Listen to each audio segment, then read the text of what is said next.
Hi, I'm Margo Hetzke. Welcome to the Vision High School Sports Beat. The Vision High School Sports Beat is brought to you by the 9 locally owned Vision Automotive Group dealerships from Buick, GMC, Chrysler, Dodge, Jeep, Ram, Hyundai, Ford, Kia, and Nissan, with locations in Webster, Henrietta, Greece, Penfield, Fairport, and Canandaigua. Online at visionauto.com.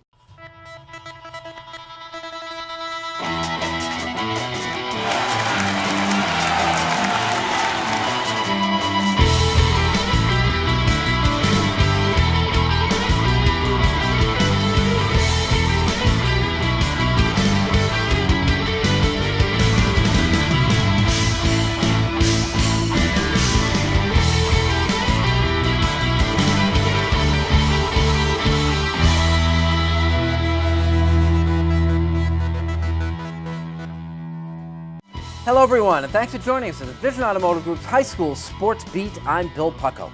Every week at this time, we take a comprehensive look at Section 5 athletics in Monroe County, beginning with our honor roll of high school teams. At number 3, we have, and because we believe that everyone should win at least once, the Spencerport girls basketball team, which is 1-8 after Brianna Campbell hit a buzzer beater to beat Brockport. At number 2, the Pittsford hockey team is back on track with 4 wins in 5 games. The Panthers got 2 goals and an assist from Greg Weil in a 3-1 win over Fairport. And at number 1, the girls cross-country ski dynasty at HFL, winners in a meet at Bristol by a wide margin, Riley Douglas, 46 seconds faster than the next best. Which brings us to Warsaw. Usually we limit our story ideas to Monroe County, but these kids are just too good to ignore. Here is the Warsaw Pact. It is the best little 2-person indoor track team in the section. Playing in the Livingston County League, representing the center of Wyoming County, they are the Warsaw Tigers. This is a school with some athletic pedigree, starting with the top-ranked small school wrestling program in the state, but thanks to Clarissa Plaisons and Carmen Abel, they make their mark in track and field, too. The two-man team has been great. We lift together, we do some sprints together, just that part has been great. And it's nice to have somebody to support you, especially with indoor, with there only being 2 of us. Sometimes it's hard when you're the only person doing something and you know that you have that extra person to push you, and we both push each other just as much.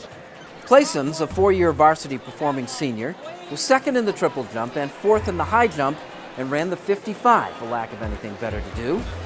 Abel is an elite Division I Xavier University-bound senior, a 6-year varsity athlete who competes in 3 field events. Everything comes down to practice and, 2-a-days and things like that. So I've really focused on practicing each event to the best of my ability, and I keep practicing. You like one over the other? I like all of them for different reasons. I find that with shot put, it's kind of a violent event, so you can get a little bit of that frustration out. But then pole vault is so technical, and you get to do some of the things that you never thought that you could do. You get to go upside down in the air and jump over something. And then with long jump, it's kind of a speed event, a strength event. You run and you see how far you can jump, and I like that. With the pentathlon, you get every event, you get all of it. So I like that a lot. Carmen finished 1st in the shot put with a toss of 37 feet even, almost a full 5 feet better than the field. Abel was 2nd in the long jump with a leap of 16 feet, but it's in the pole vault where she has really made a name for herself. Pole vault's kind of that event where everyone's a family. If you need a pole and someone has that pole, they'll let you borrow it. If you need chalk, someone has chalk. If you forget a weight sheet, someone has a weight sheet for you to fill out. It's a family-like area, which I like that a lot about it. Her dad, Mike, is the Warsaw track coach and her personal pole vault instructor. He invested 5 figures in a backyard pole vault pit. It has served as a training ground for many willing to make the trip into Wyoming County, but none have benefited more than his daughter. Growing up with it, he taught me how to pole vault when I was 7, 8 years old, so it's always been a part of me, and I definitely find that that's what keeps me going, is knowing that my dad has been such a great impact and great influence on me. Abel holds the outdoor Section 5 record in the vault at 12 feet 3 and was unbeaten over the past 3 years, which made this meet all the more significant. That streak was broken. Abel, fresh off the volleyball season and a little under-trained this early in the track season, only managed to clear 8'6". that tied for second. Zoe Camilacci, a fellow AJR member, opened the season with a meet-winning vault of 10-6. The Hilton Juniors snapped Auble's winning streak and set up what figures to be a compelling rivalry. However that works out, Carmen advances towards graduation and a memorable high school sports career. I love hanging out with my friends. I like being, somewhat of a regular teenager, but I find that there's a lot of dedication that comes with track. And, as an athlete and someone who became so elite so fast, sometimes it's really hard to find that balance of being a regular teenager and an elite level athlete. So I'm trying to find that balance.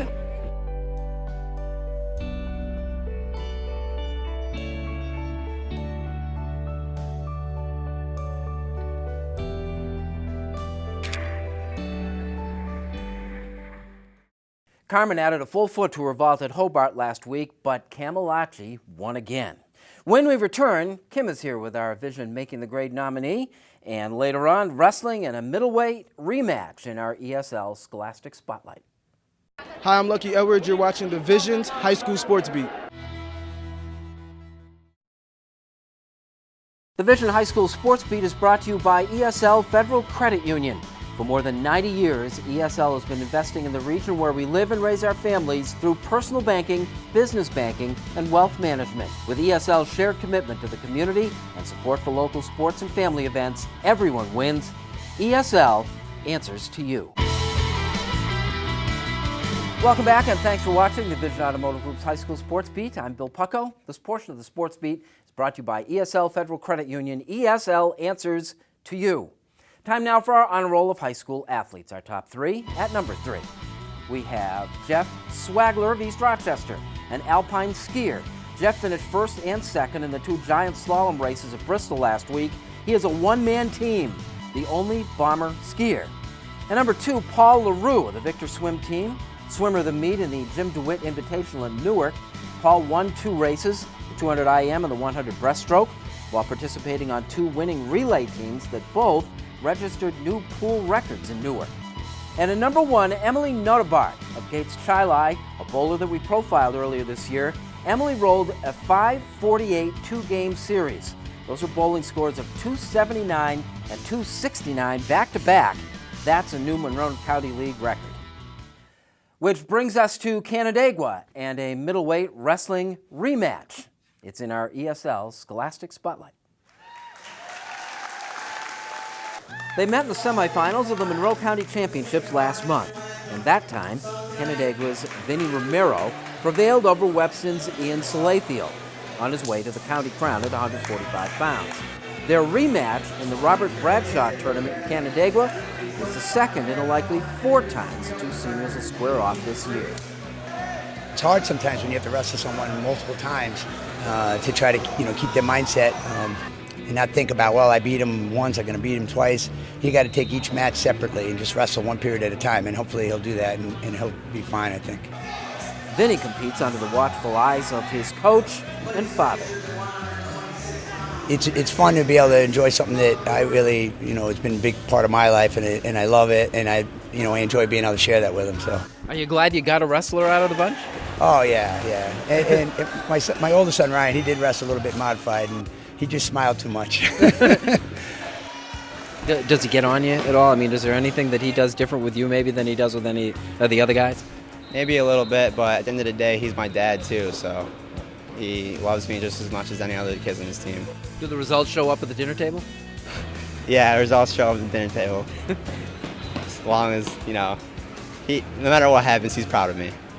The 145-pound final promised a competitive match from wrestlers representing 2 of the best teams among the 23 competing at the Bradshaw.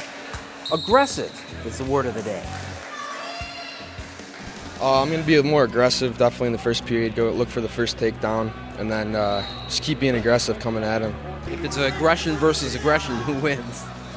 Whoever's more aggressive, whoever wants it more. I always go in a match, I'm always really aggressive. I like to stay in my offense. I really like to shoot my single leg and my double leg takedowns. The match itself lived up to billing as neither wrestler wasted any time becoming engaged. A 2-point takedown came in the first period, and Salathiel got it and claimed a 2-0 lead in the first period. Romeo got half of that back with the second period escape, and it was a 2-1 match. but Romeo couldn't find the equalizer. He strategically conceded a point in the third. Salathiel was called for a late match stall, but held on for a 3-2 win to even their season series. That victory helped nail down the team title for Thomas, a major accomplishment.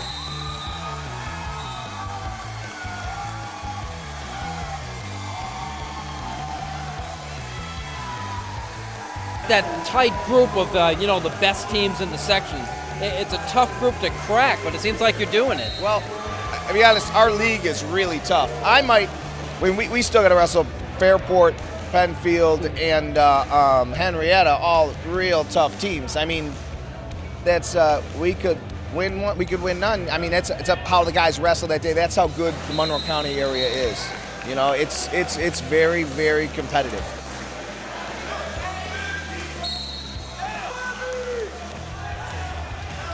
Canandaigua finished third behind Thomas and Palmac. Coming up next, Kim joins us with our Vision Making the Grade nominee, and later on, hockey in our Salino and Barnes All Sports Game of the Week. Hi, I'm James Lazeski, and you're watching the Vision High School Sports Beat.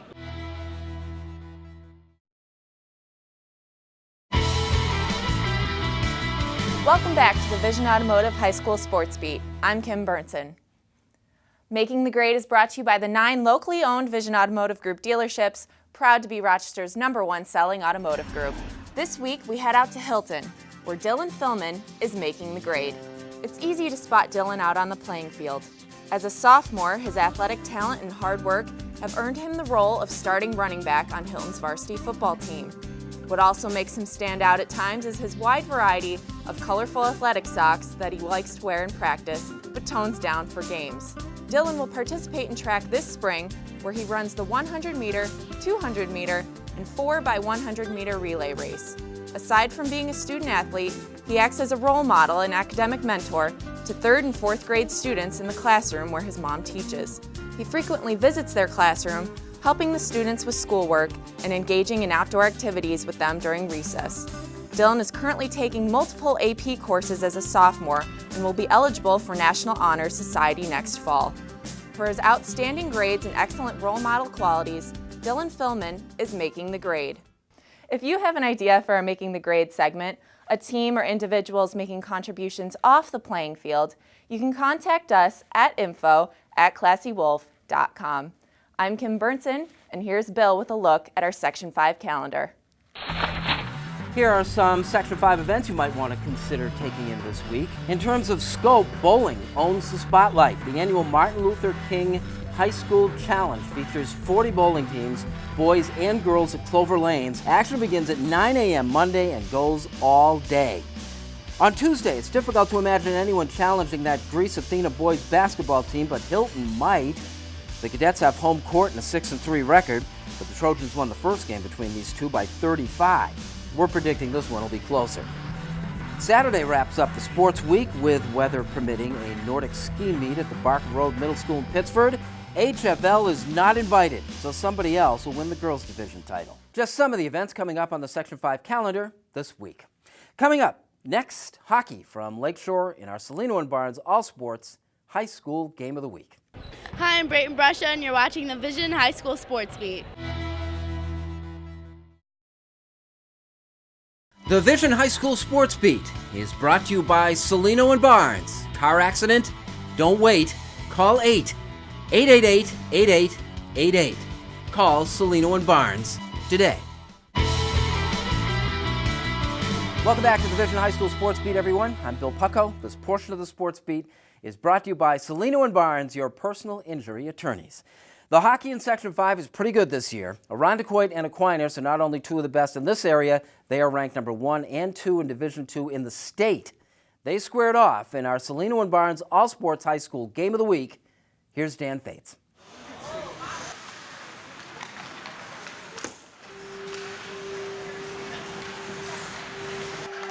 It was a marquee Monday matchup of top teams and top scorers in Section 5 hockey. The Aquinas Little Irish boast the top 2 scorers in the division, while the Irondequoit Golden Eagles bring the 4th and 6th top scorers on their squad. With both programs tied atop the standings, the importance of this game was magnified. You know, our guys are always excited to play, and I think this year with the records both teams have, puts a little more importance on it. Could determine sectional seedings and stuff. So, we're looking forward to it. And these two teams are no strangers to one another. Us and Aquinas have been rivals for really ever since the league started here back in the late 60s. They got a couple guys that can put the puck in the net, so we got to pay attention to them a little bit. But for us to be effective, we have to take care of our own zone, get the puck out, and then we got the guys that can score. But it didn't take long for the Golden Eagles to strike first. Anthony Thurston fired a low shot that found the back of the net just 51 seconds into the game. We were just coming down on a 3-on-2. Center guy drives the net. Heinze just dishes it over, and it's nothing but net. It's simple, really. How you guys draw it up? Yeah, absolutely. We work on that every day in practice. Thurston's goal gave Irondequoit the early emotional lift. 60 seconds in the game, what's that like? It just puts our energy through the roof. The whole team is excited. Everybody's pumped up. It just feeds. Everybody feeds off it. Halfway through the period, Matthew Comanzo fired a low shot from the point and found its way past a slew of skates and the Aquinas goaltender. It just came out to me on the point. I don't know. I just shot it. I saw it hit the back of the net, like the bottom part. Saw it swish around, so it's definitely a good feeling. Yeah. Shooting through traffic, is that what you guys preach? Keep low shots? Yeah, definitely. I know if we hit the glass in practice, we have to get on the goal line, so I'm not shooting high. AQ got its first great opportunity of the game. Just a minute later, when Michael Bonagario showed off his slick stick handling, but Jacob Dowry made the save. Just shift around, try getting a good move on him, but can't get every shot on that, and can't get every goal that you want, but just not enough right there. The rivalry and tempers heated up with 6 minutes to go, after the Irish fired a shot on net, well after the whistle and a scuffle ensued. Both sides were issued offsetting, unsportsmanlike conduct penalties. Irondequoit led 2-0 after 1. Early in the second, Elliot Clemens delivered a huge hit in the corner. Clemens gets called for boarding. Aquinas successfully killed off the penalty, and for the rest of the second, it was all Little Irish, peppering the Golden Eagles with chances. Then right off the faceoff, Jimmy DiLiberto tapped the puck through the center's legs and got Aquinas on the board, cutting Irondequoit's lead in half with 9:20 left in the second. After some more pushing and shoving, the Golden Eagles held on to a 1-goal lead going into the locker room. All right, we got 2 goals. Didn't work awful hard for them. Okay, they got behind, they got desperate, and they started taking it to us, and then we got us on our heels. All right, we stopped skating that period, and they took advantage of us. Okay, guys, you got to learn when you're playing with a lead, the other team is going to get desperate. That's fine, that's part of hockey. But you got to match it. You got to match your intensity, and you got to find a way to get it back on our side. Aquinas continued where it left off in the second, with several chances early. The Little Irish nodded the game when Jimmy DiLiberto struck again, taking the pass from Anthony DePietris and finishing with a sweet spinorama goal in the slot.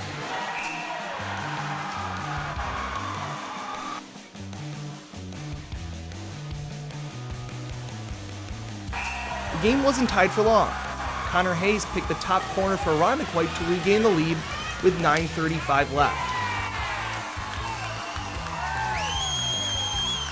Then just 30 seconds later, Lewis Cupp found the back of the net, and the Golden Eagles had a 2-goal cushion.